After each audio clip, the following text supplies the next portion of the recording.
على مستوى التغذية يجب أن تكون تغذية متوازنة. اهم.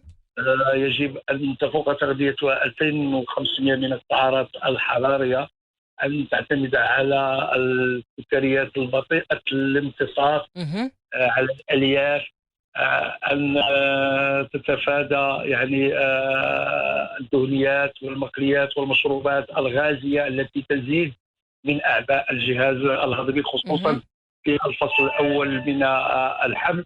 وكذلك عليها أن تتناول يعني طعاما متوازنا بين بروتينات ونشويات ودهنيات، وأن تشرب الماء بكثرة لتستعد ليوم الصيام اليوم. تمام.